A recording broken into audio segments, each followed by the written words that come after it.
बात को समझो तो कर रहे हैं, लेकिन आज स्वागत का मन नहीं है। मन इसलिए नहीं है कि मन दुखी है।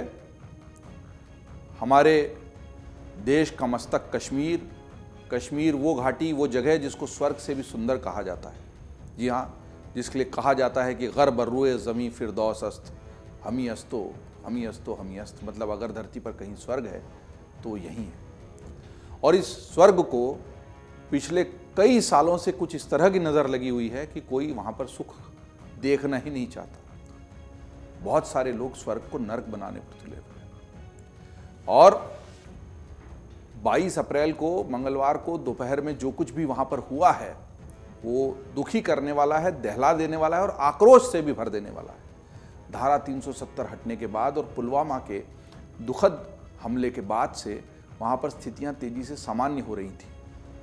छुटपुट घटनाओं को छोड़ दें तो कोई बड़ी आतंकी घटना नहीं हुई थी। वो कश्मीर जो ऋषि कश्यप की धरती है, वो कश्मीर जो अब माँ शारदा की धरती, और वो वाला हिस्सा तो अभी पाकिस्तान के कब्जे में ही अभी भी, और उस स्वर्ग को फिर से बसाकर फिर से वैसा ही खुशहाल करने की जो कोशिशें हैं, उन पर लगातार गिद्ध दृष्टि लगी है विदेशी ताकतों की। पहलगाम में जो हुआ और वहाँ से जो दृश्य आ रहे हैं, करनाल के उस शहीद सैनिक के पास बैठी उसकी पत्नी का ये जो फोटो है, वो दिल दहला देता है, आंसू निकाल देता है। सारे लोग हमारे अपरिचित होते हुए भी इतने परिचित, इतने अपने से लगते हैं कि उनके दर्द से हमारा दर्द जुड़ जाता है। हमारे देशवासी हैं, उनका धर्म पूछा गया, मजहब पूछकर गोली मार देना ताकि मजहब की दीवारें देश में और बड़ी हो जाएं, मजहब की धर्म की जो खाई है और गहरी हो जाए। और ये आतंकवाद फैलाने के जो मंसूबे हैं, कोई बड़ी घटना हो, कोई राष्ट्राध्यक्ष यहाँ आए हों, इसी तरह की घटना होना। जब डोनाल्ड ट्रंप दिल्ली आते हैं तो दिल्ली में दंगे हो जाते हैं।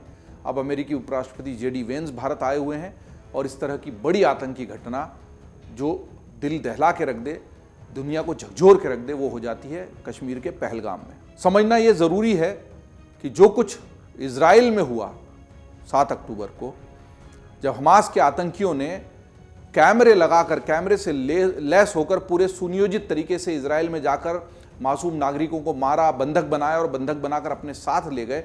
यहाँ बस बंधक नहीं बनाया है क्योंकि उस घाटी में बंधक बनाकर ले जाने की इनके पास कोई व्यवस्था नहीं थी, लेकिन ये घटना उससे अलग कैसे हो सकती है। और हमास के आतंकी हमले को लेकर दुनिया सिर पर उठाने वाले दुनिया के चौधरी इस वक्त कहाँ हैं? क्या भारत पर होने वाले आतंकी हमले उतने ही बड़े, और चूंकि भारत तो इस आतंकवाद से सदियों से जूझ रहा है, कई लंबे समय से जूझ रहा है, तो भारत के साथ उस तरह की हमदर्दी, उस तरह का विश्व स्तर का सहयोग क्यों नहीं होता? केवल कुछ निंदा के शब्द कह दिए जाते हैं और इतिश्री कर ली जाती है। बात को समझो में हम पहलगाम में जो बायसन घाटी है उस पर हुए इस हमले के बारे में तो जानेंगे ही, लेकिन ये भी समझने की कोशिश करेंगे कि हमारे देश में कहाँ क्या दिक्कत है और लोग ऐसी बड़ी घटनाओं को लेकर भी किस तरीके से मुंह में दही जमा लेते हैं और काले को काला और सफ़ेद को सफ़ेद कहने से बचने की कोशिश आखिर क्यों करते हैं। सबसे पहले समझ लेते हैं कि हमला कब और कहाँ हुआ।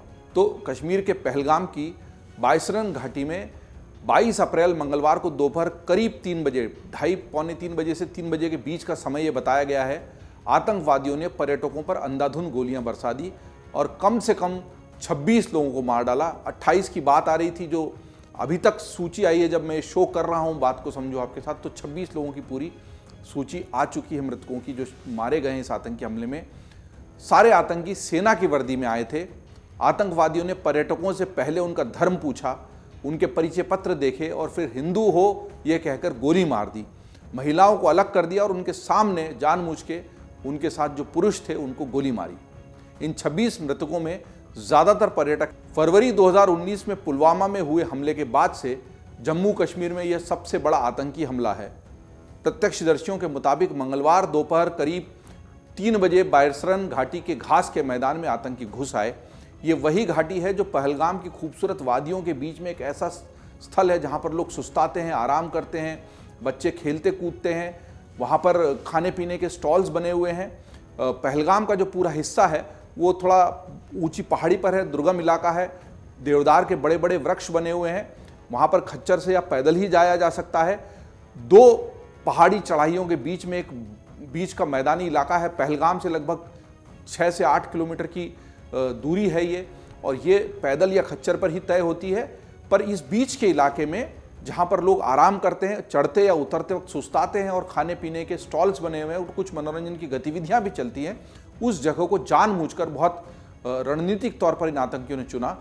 इन आतंकियों ने खाने पीने की दुकानों के आसपास घूम रहे इन सारे पर्यटकों और टट्टू या खच्चर की सवारी कर रहे पर्यटकों पर भी ताबड़तोड़ गोलीबारी शुरू कर दी। अब ये जानना जरूरी कि हमला हुआ, 26 या उससे ज़्यादा लोग मारे गए हैं, मौत का आंकड़ा बड़ा हो सकता है, कई लोग घायल भी हैं जो अस्पतालों में भर्ती हैं।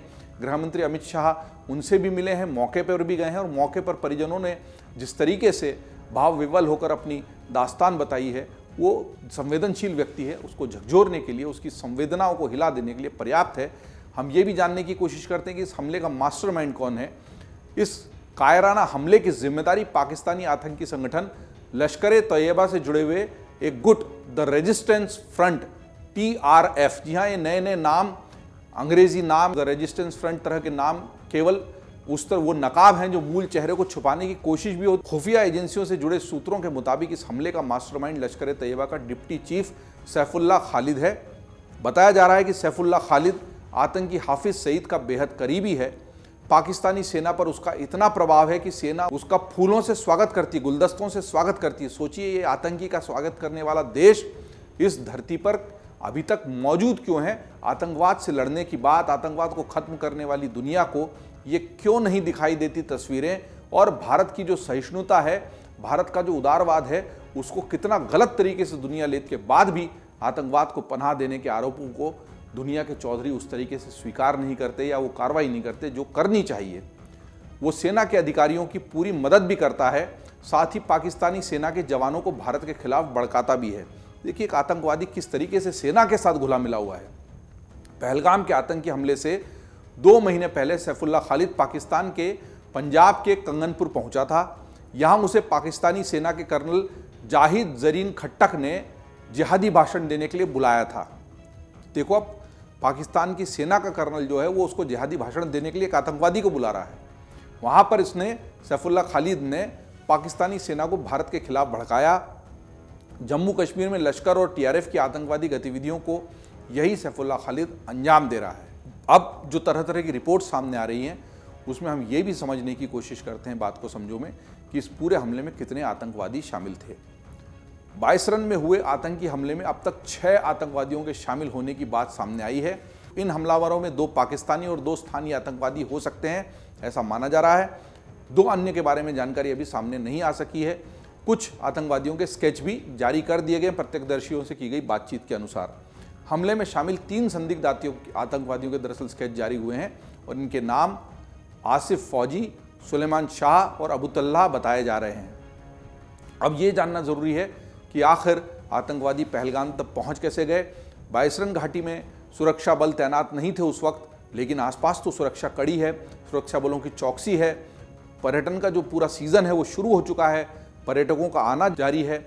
पिछले ही सीजन की बात करें तो अगर 25 लाख पर्यटक वहां पहुंचे तो उसमें 22 लाख पहलगाम पहुंचे, मतलब पहलगाम सबसे ज़्यादा आकर्षित करने वाला स्थान है। इस साल अभी सीजन शुरू ही हुआ है, लगभग 5-6 लाख पर्यटक वहां पहुंचे और उनमें से भी 4 लाख के करीब पर्यटकों के पहलगाम जाने की बात सामने आई। तो ऐसे में ये जानना जरूरी कि आतंकवादी पहलगाम पहुंच कैसे गए। कहा जा रहा है कि घटनास्थल पर आतंकी देवदार के घने जंगलों के रास्ते से आए थे और ये माना जा रहा है कि आतंकी किश्तवाड़ के रास्ते आए और फिर कोकरनाग के जरिए दक्षिण कश्मीर के बाइसरन पहुंचे। कुछ लोगों ने आतंकवादियों की संख्या 5 भी बताई है। अलग अलग रिपोर्ट्स, अलग अलग प्रत्यक्षदर्शियों की बात आ रही है और इन सारे बिंदुओं को कनेक्ट करके, डॉट्स को कनेक्ट करके अब जो सुरक्षा एजेंसियां हैं वो जांच में लगी हुई हैं। ये जानना भी जरूरी है कि आखिर आतंकवादियों ने हमले के लिए यही वक्त क्यों चुना। दरअसल बायरसन घाटी में पर्यटकों पर हमले के लिए आतंकवादियों ने जो समय चुना वो पाकिस्तान की नापाक सोच को दर्शाता है। यह हमला पाकिस्तान के आर्मी चीफ के 2 नेशन थ्योरी वाले भड़काऊ बयान, अमेरिकी उपराष्ट्रपति के भारत दौरे और अमरनाथ यात्रा के पंजीकरण के शुरू होने और जम्मू संभाग में आतंकरोधी अभियान के बीच हुआ है। मतलब इन सारी बातों को ध्यान में रखकर बड़े सुनियोजित तरीके से हमला किया गया है। रक्षा विशेषज्ञ हमले के समय को उस एजेंडे को बढ़ावा देने वाला मान रहे हैं जिसे 2019 के बाद सुरक्षा एजेंसियों ने दफना दिया था। बाइसरन जैसे आकर्षक पर्यटन स्थल पर हर साल लाखों की संख्या में पर्यटक आते हैं, जैसा मैं बता रहा था आपको, और यहाँ आतंकियों का हमला करना इस बात का संदेश देता है कि जम्मू कश्मीर में अभी भी सब कुछ सामान्य नहीं है। अमरनाथ यात्रा से पहले यह हमला इस बात का दबाव बनाने वाला है कि कश्मीर में श्रद्धालु सुरक्षित नहीं है। यही संकेत देने की कोशिश आतंकवादियों ने की है। अब यह भी जानना जरूरी है कि असीम मुनीर, जिनके बयान की हम बात कर रहे हैं, टू नेशन थ्योरी वाली, उन्होंने दरअसल कहा क्या था।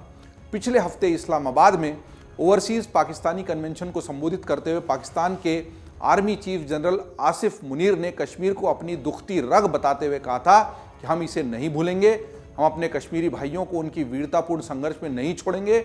हमारे धर्म अलग हैं, हमारे रीति रिवाज अलग हैं, हमारी परंपराएं अलग हैं और हमारे विचार अलग हैं, हमारी महत्वाकांक्षाएं अलग हैं, और यहीं पर टू नेशन थ्योरी की नींव रखी गई थी। हम दो राष्ट्र हैं, हम एक राष्ट्र नहीं है।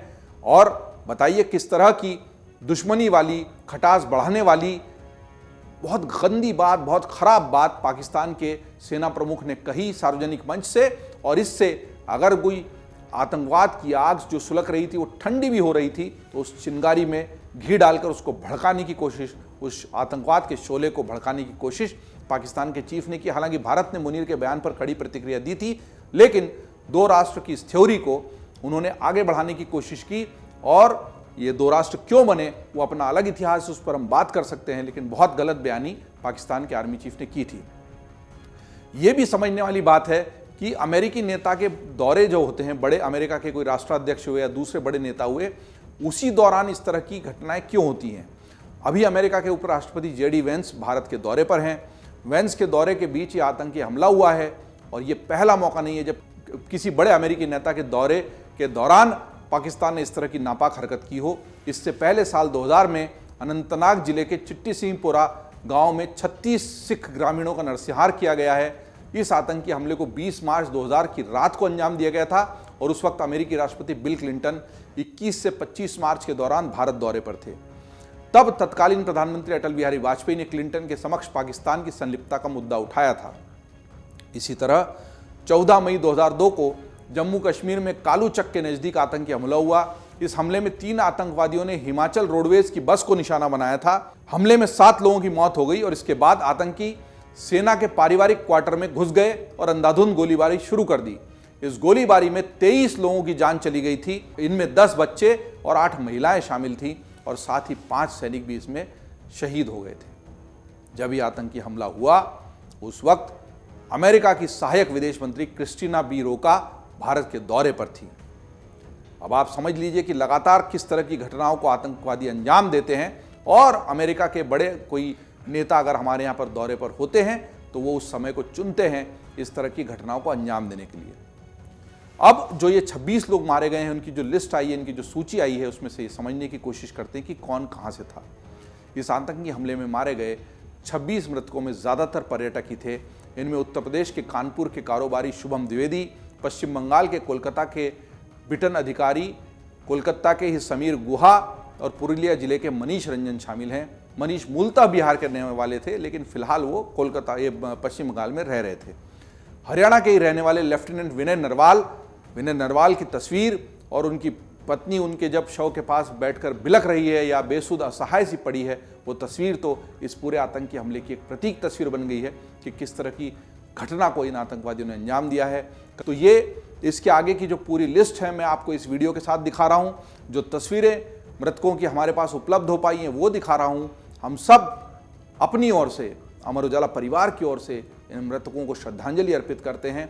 हम ये भी उम्मीद करते हैं कि इन सब का बलिदान व्यर्थ नहीं जाएगा। जी हाँ, यही वो सबसे बड़ी बात है, यही वो आक्रोश है, यही वो गुस्सा है जो हर भारतीय के मन में है, और वो चाहता है कि इन सभी पर्यटकों की मौत का बदला, भारत के नागरिकों की मौत का बदला उसी भाषा में लिया जाए जिस तरीके से पुलवामा के हमले के बाद, आतंकी हमले के बाद बालाकोट हुआ था, और बालाकोट की एयर स्ट्राइक के बाद पाकिस्तान को वो सबक मिला था कि वो बहुत समय तक इस तरह की घटना को अंजाम देने की सोच भी नहीं सका था। ऐसा लगता है कि ये लातों के भूत हैं, बातों से नहीं मानेंगे। हम शांति प्रक्रिया स्थापित करने की जितनी भी कोशिश करते हैं, ये उसको हमेशा पटरी से उतारने में लगे रहते हैं। कश्मीर में जब बर्फ जमती है तो उस बर्फ के सफ़ेद रंग को लाल करने की इन कोशिशों को अगर हमें रोकना है तो उनको उसी भाषा में जवाब देना ज़रूरी है। देश में गम भी है और गुस्सा भी है। इस गुस्से और आक्रोश को उसकी गंभीरता के साथ देखते हुए देश के बड़े नेता अब बैठकों के दौर में लगे हैं और सोच रहे हैं कि क्या किया जाए। प्रधानमंत्री नरेंद्र मोदी अपनी दुबई की यात्रा को छोड़कर वापस आ चुके हैं। उन्होंने अपना कानपुर का दौरा भी रद्द कर दिया है।